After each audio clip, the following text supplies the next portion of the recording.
All right, we're back with Dr. Berkeley Almand-Hunter talking about artificial intelligence and how to make it work for you. And we talked in our first half hour, so thank you for joining us again to talk a little bit more about how to make it work in the workplace.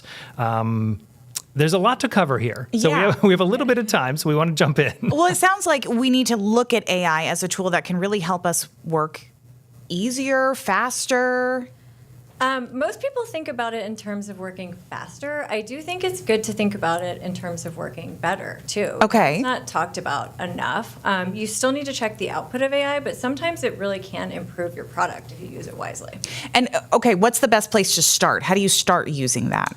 So I would say just start interacting with it in the chat. I mentioned before that it's great at summarizing and searching for information, which is a good place to start.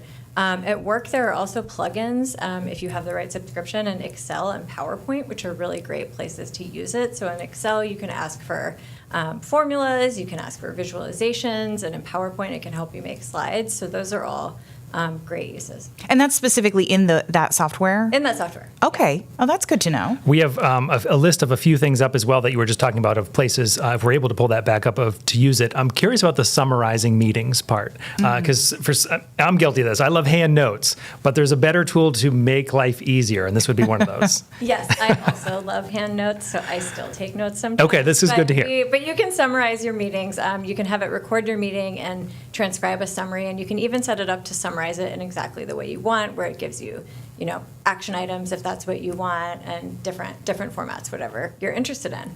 And I also put an example in there for people who are maybe working in the trades. Maybe you're trying to fix something at someone's house and it has some old weird part. You could just snap a photo of that part, upload it to AI, and ask it to help you find that part. Now, that seems huge. Yeah. I had not heard about this part. That is very big. Yeah. Find replacements easily. That's nice because you can do sort of some shopping there. Obviously, there's a lot of conversation around AI about, will AI take jobs? But AI is also creating jobs. What are some of the jobs that are available if people are looking to get into artificial intelligence? So I think there are going to be some new IT roles around using the more advanced versions of these consumer tools. So, when you look at like what Microsoft Copilot is doing and the other brands are doing similar things, they're creating these tools to create agents and things that are almost as complicated as actually writing the code. And you still need to understand some of the software engineering best practices. So while I think everybody should learn something about AI, not everybody is going to spend all of their time on AI. So I think you will have some new IT roles working with those things and governing how people are using them. The kind of the implementation, making it work. We need those people to still do that part of it. Yes. I'm curious if you can talk to us about some of the challenges of Gen AI and things to maybe keep our eye out for while using it. So it's a great tool, but as I mentioned, it can make mistakes, and it's really important to always check the output. You can't just expect it to be 100%. There's also concerns around intellectual property and personal information. So particularly if you're not using an enterprise version where you have an agreement that they're not going to train the next model on your data, they can train that model on your data, and that data could be surfaced to others. So always be really careful with that information. The environmental impact is everywhere.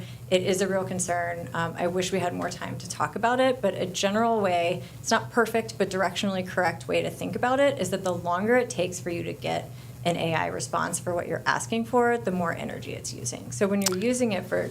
By being concise and specific. Yeah, so if you have it process. like generate an image or a video or go into deep research mode or something, you just want to make sure that you write a really good prompt, have it ask you follow-up questions, and know exactly what it's going to do, so you're not like generating that image over and over and over again.